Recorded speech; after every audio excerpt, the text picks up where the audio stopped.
lagi dengan bacaan Bismillahirrahmanirrahim untuk melanjutin tentang pembahasan buku yang gak habis-habis saya baca berkali-kali.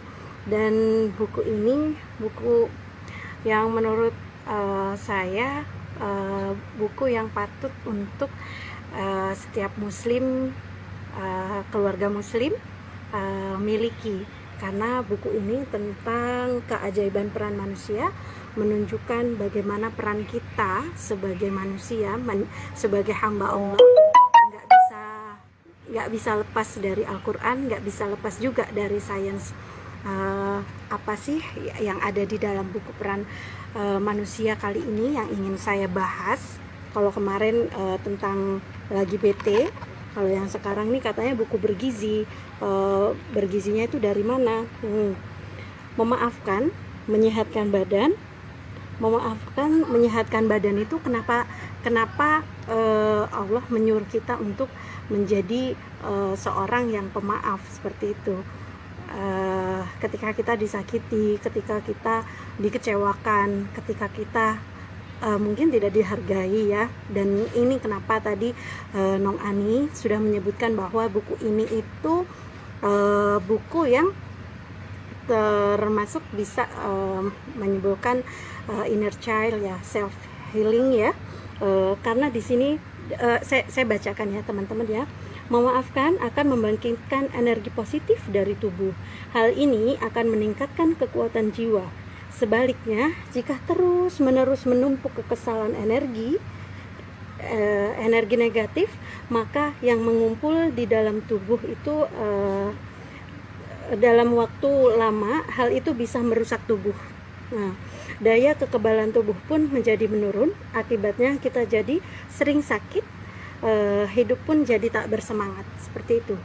Jadi peran manusia, peran makhluk Allah, peran kita sebagai hamba Allah yang mungkin mengalami hal-hal yang tidak kita inginkan, dikecewakan oleh mungkin sahabat yang sangat kita percaya, dikecewakan oleh ya siapa aja bisa mengecewakan kita. Ini perintah Allah untuk memaafkan. Dan buku ini sebenarnya buku sains, tapi kenapa bisa nyambung ke bab tentang memaafkan seperti itu? Apa kaitannya? Nah ini saya tertarik dengan barcode. Nah ini karena ini masih dummy gitu ya, apakah nanti di barcode itu dibahas tentang bagaimana healing yang dilakukan oleh Al-Quran gitu. Karena kalau healing yang dilakukan misalkan kita ke psikolog atau mungkin sampai ke psikiater ya, kalau tidak diimbangin dengan Al-Quran, saya tertarik dengan jawaban dari Al-Quran, bagaimana Al-Quran itu akan ngebahas tentang inner child, seperti itu. Kalau dari psikolog mungkin kita bisa mendengar nasihat-nasihatnya atau penjelasan beliau ya. Dan ini juga kelanjutan dari inner child tadi itu, terhindar dari kecemasan dan penyakit jantung. Masya Allah ya. Jadi dari bab yang menjelaskan tentang kita disuruh untuk memaafkan seperti itu, ini dilanjutkan lagi tentang bersabar.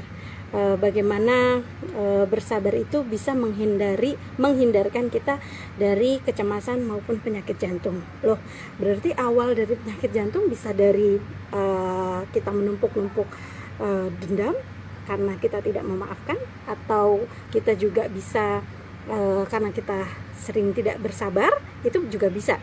Seperti itu saya bacakan. Bersabar benar-benar merupakan akhlak utama.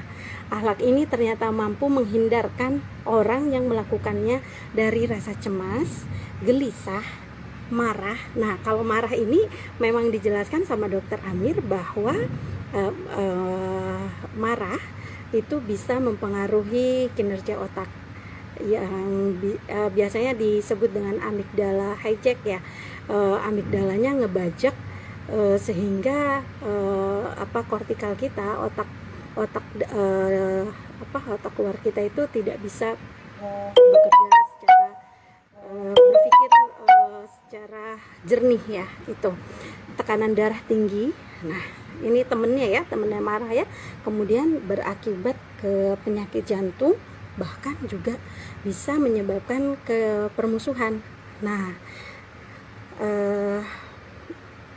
buku Sains Quran untuk anak yang didesain untuk anak 8 sampai 14 tahun ini sudah dimasukkan tentang inner child, bagaimana anak-anak mengarahkan emosinya, bagaimana anak-anak mengendalikan emosinya. Ini nyambung dengan pelajaran tentang emosi, pengendalian emosi. Jadi anak-anak itu kalau sedang emosi, dia mengenali emosi.